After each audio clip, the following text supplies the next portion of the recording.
As soon he feels the power, he feels everything, it's gonna be the same. There's no way Crawford can hurt you.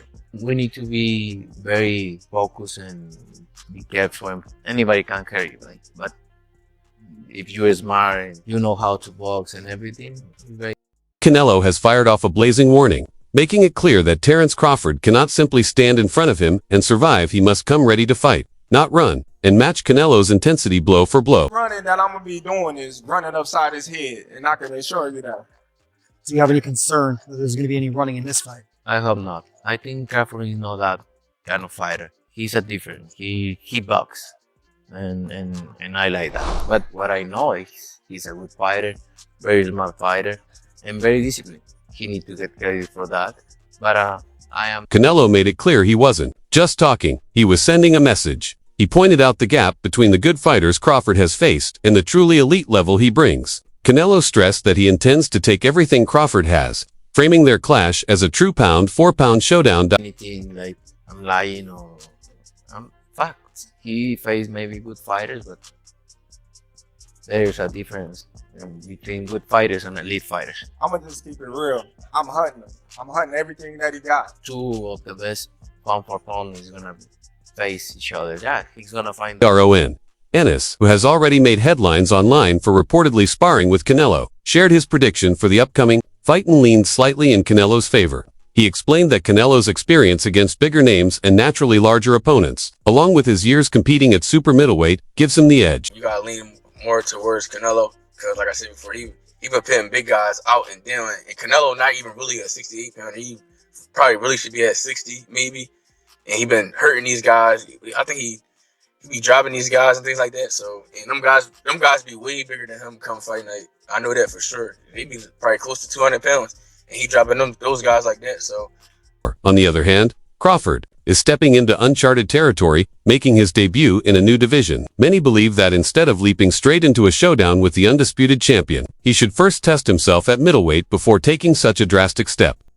Fight, the fans want to see it, so so be it. I think Crawford should take a warm-up fight, at like 60, or like at least at 60, just to get his body, to feeling of somebody a little bit bigger, and things like that.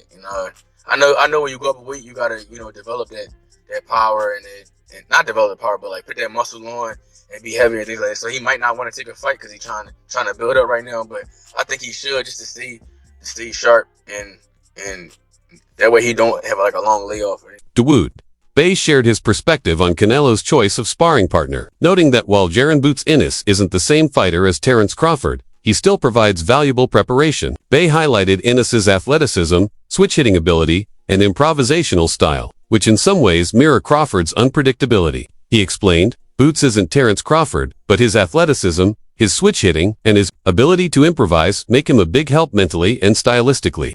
Bey further emphasized that neither camp is leaving anything to chance, as both fighters are bringing in multiple sparring partners, a clear sign of how seriously they're taking this matchup. To him, the sparring choices alone reflect just how elite and high-stakes this showdown has become. I just think the sparring for this fight is elite on both sides. I think that they both taking each other seriously. You could tell that by the sparring partners that they brought in. And I'm just kind of anxious to see the fight. Like going into the fight, I wasn't really I just didn't like the fact that Terence Crawford had to go up to it. Admitted that while he'd love to see the fight, he also has personal reservations. He expressed concern about Crawford jumping up to weight classes to take on this challenge, stressing how difficult such a leap can be. Speaking openly as a fan rather than a coach, he confessed that he doesn't want to see Crawford, whom he considers one of the very best, forced into such a demanding transition. I didn't really like that. I mean, being honest, as a black boxing fan, when I take my coaching hat off,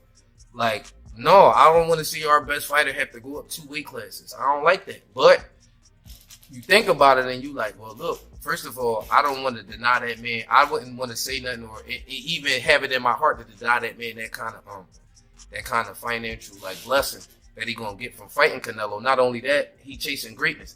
So you look at Terence Crawford's resume, we ain't always been too great on his resume.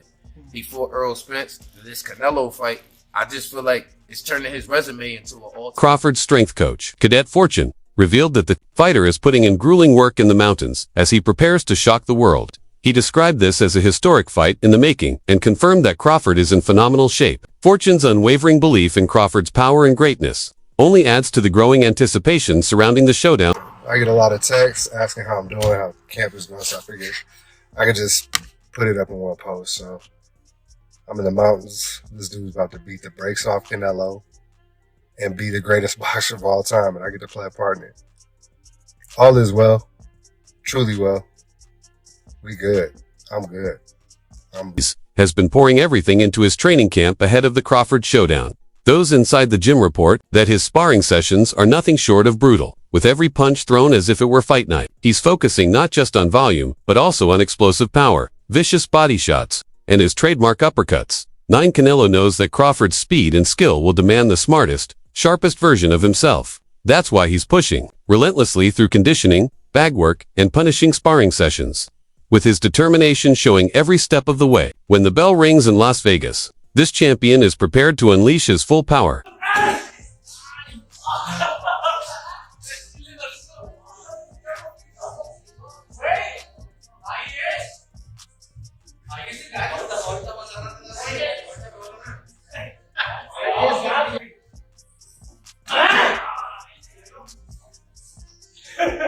Oladipo shared his take on the matchup, suggesting that Crawford's approach will likely center on pure boxing skill and technical dominance. However, he noted that Canelo's size advantage means he'll press forward aggressively, potentially putting Crawford under heavy pressure as he competes at a weight far above anything he's experienced before. Oladipo emphasized that sparring is one thing, but stepping under the bright lights with added weight is an entirely different challenge.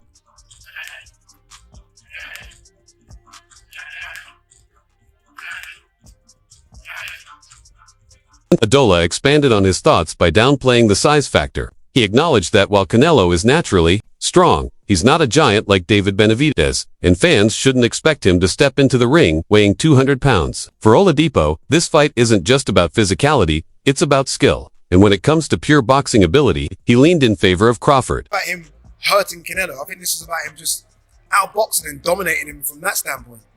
The size would suggest to me that he actually wants to have a go at Canelo.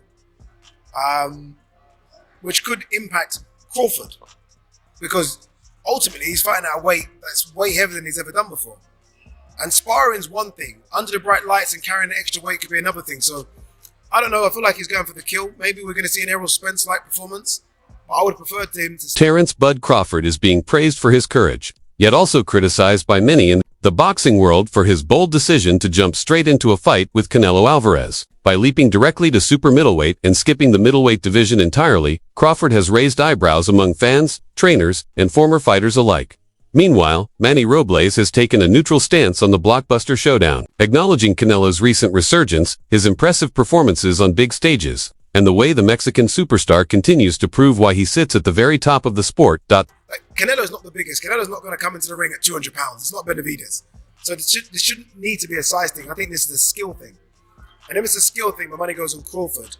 So he doesn't need to be as big as he's looking. At the same time, Robles was quick to praise Crawford, calling him a great fighter with the rare ability to switch styles seamlessly. He highlighted Crawford's sharp counterpunching as one of the most dangerous weapons in boxing today. For Robles, the clash between Canelo's momentum and Crawford's versatility makes this matchup nearly impossible to call, leaving him unable to confidently pick a winner. Highly anticipated, the Canelo versus Crawford fight. Oh man, that's a great fight, but you're only as good as your last fight. And so we all know that Canelo didn't look too hot in his last fight, and obviously the opponent didn't help very much. He's a big guy, super middleweight, strong, solid. He's fought everybody there is to fight, with the exception of Sean Porter issued a bold prediction ahead of the mega fight, backing Terrence Crawford to overcome what many see as the toughest challenge of his career, while admitting the matchup is razor close and essentially a 50-50 on paper. Porter revealed he's growing increasingly confident in siding with Crawford. Crawford, man, the pound for pound, who I consider the best fighter in the world between him and Inoue. He's just a remarkable fighter, man. He's got the total package. He can switch from conventional to southpaw. Nobody does it better. Great counterpuncher, great boxer, great ring generalship. He can fight if he chooses to. So it'd be dangerous to sit there and fight someone like Canelo, but that's just, I don't know, man. That's a toss-up. It's a 50-50 fight. Do you see that 50-50? Yeah.